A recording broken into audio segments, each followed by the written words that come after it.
All right, welcome back, brothers and sisters. I am Braden. This is Langley Outdoors, the place where we not only talk about what's going on in the gun world, our beautiful country, and how we're going to fix it together. Guys, I'm going to be honest with you. What I'm about to show you, I kind of saw red. I did a little bit because the RINO who was responsible for partnering with Democrats, Chris Murphy, Kirsten Sinema, passing the gun control that we had under the Biden administration, the only one, is now literally holding it up physically in front of you on camera in a Senate committee saying how stupid you are. Guys, whoo! Send this one out because this clip is going to make you feel a certain kind of way. Make sure, of course, you hit that like button, subscribe to the channel, and send this everywhere because what we're dealing with right here is rhinos on parade. All right, make sure you see, the audio and the video is working, and we will dive into this. Guys, this one might get you goat a little bit. I'm going to be real honest. All right, let's get into this. I got two senators I'm going to show you. The first one is going to be interrupted because this is Tom Tillis. All right, so as we go into this one, guys, let's hit it. It's probably going to disappoint the audience to hear what I'm about to say. Now, those who are watching at home, but you may be surprised to know that most of us at this dais on both sides of the aisle like each other. Senator Schiff and I just met within the last week to talk about areas that we can work together on. Senator Padilla and I actually worked together. We co-chair the bipartisan mental health caucus, and I believe it's actually one of the most important pieces of legislation. All right, so now this is really important, guys. What he's holding up there is the bipartisan Safer Communities Act. Now, why is that important? Well, if you're in the 2A space and you know what we're talking about here, the big important piece about this is the Bipartisan Safe Communities Act is literally the only gun control that was passed underneath Biden because 15 Republicans signed it, led by John Cornyn and this guy. This is RINO situation we're talking about here. Now, he is so arrogant and confident of what he is so proud of that he's literally holding it up in front of you and waving and bragging about how amazing this legislation is. And wouldn't it surprise you that they're all actually friends behind the scenes? No, it wouldn't surprise us. They're two wings to the same dang bird. The question was never, are the Republicans for us, or the RINOs for us, or the Democrats for us? The point was, we put it in a position where it's politically uncomfortable for them to be against us. I don't care what party you're in. That's the whole point. That's the whole strategy. But what you're looking at right now is a RINO from North Carolina who is quite literally rubbing the only thing that Biden got on a legislative level because of him in our faces. Oh, let's keep going. Let me show you the rest of this. We've done. I didn't get a whole lot of Republicans to vote for it, but a fair number. And this is working 15. Extraordinarily well. It's working extraordinarily well. So it's not only we're all friends, screw you, we go to the same parties, it's just a game, but it's working extremely well. Let me walk you through a few of the things the Bipartisan Safer Communities Act does to everyday Americans. He's going to touch on the red flag law thing in a second. I'll get to that when he brings it up, but I want to just put something out there. What the Bipartisan Safer Communities Act did was allocate tons of funds to red flag law development. Again, coming in a minute. It also makes every 18, 19, and 20-year-old in the United States who is old enough to go into the military and fight for our country, who is old enough to do mortgages, who is old enough to be married and be a legal adult, they have a mandatory 10-day waiting period on any firearm purchase for extended background checks because the ATF decided to interpret something a specific way. All from that bill. The one that he is waving around like he's this big champion, that is exactly what we're talking about, okay? Now let's keep going because this guy, oh man, he's going to get my ire. Like, that is not acceptable.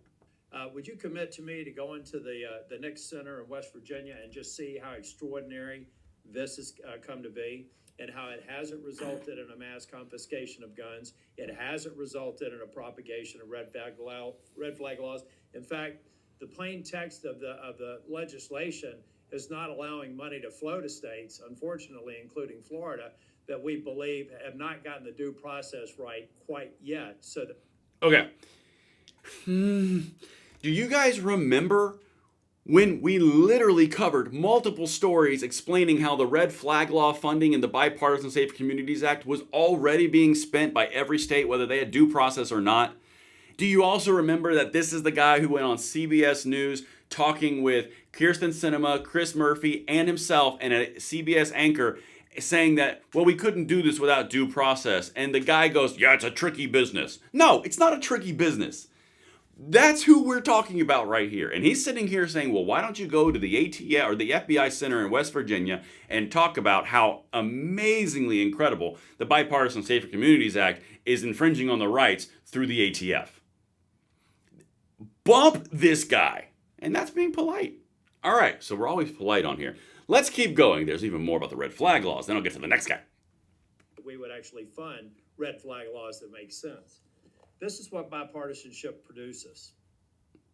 This is what bipartisanship produces. It's working so incredibly well. Yes, this is what bipartisanship produces when everything goes against all the gun rights. Not a single gun, pro-gun thing happened in that legislation. Yeah, that's not called bipartisanship. That's called you getting rocked and bent over a barrel. When the gun controllers come forward and say that we're going to take all your guns, all AR bans, all mag bans, all everything, this is amazing. And then your big, this is what happens when bipartisan people work together, is red flag law funding across the entire United States. You've got mandatory waiting periods of 10 days for 18 to 20-year-olds. And then they also canceled all in-school outdoor activities with archery and, stuff like that.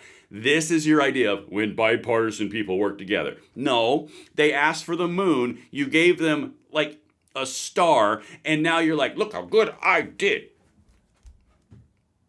Behold the RINO. All right, now let's go to the next one. Let's just have some fun with this. This guy is really upset because Kash Patel has talked to GOA before. I'm really spicy right now, guys.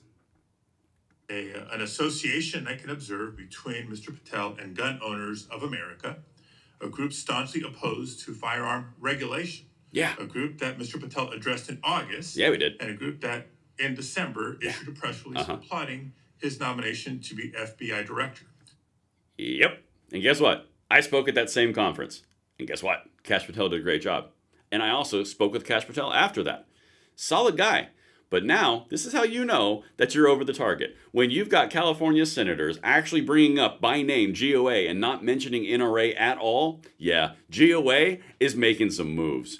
They're effectively replacing the NRA. And more power to them, because they actually do advocacy work. All right, let's keep going. Gun Owners of America has taken extreme positions, including the position that all background checks are unconstitutional. Oh. And that civilian ownership of machine guns is protected under the Second Amendment. Mr. Patel, let me remind you that as FBI director, you would oversee critical responsibilities related to firearm regulation, including administering the National Instant Criminal Background Check System. Yes, it's constitutional. It's in place for a reason. It's not actually constitutional. And it's in place for a reason, all right. But it's definitely not constitutional. We can have debates and arguments about that on a different time. But it's definitely not constitutional because it says shall not be infringed. It doesn't say shall not be infringed after your background check. I'm just saying, if you're going to argue the constitutional part, you're going to lose on that one, Cupcake, because it literally doesn't say anything about that. But anyway, let's keep going. It would also regulate the distribution of machine guns to prevent them from falling into the wrong hands. Policies and programs in place for a reason. Yeah, it's called gun control. And given your hesitancy, given your answers, I'm concerned about your ability to do the job when it's not in alignment with groups like Gun Owners of America. America!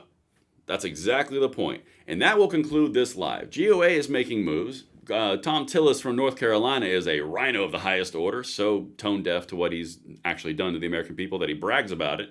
And yeah, that's about it. So I hope you guys enjoyed this midday live. I don't do them all the time, but I wanted to bring that to you off the cuff. And I'll see you on the next one. I'm Braden. See you later.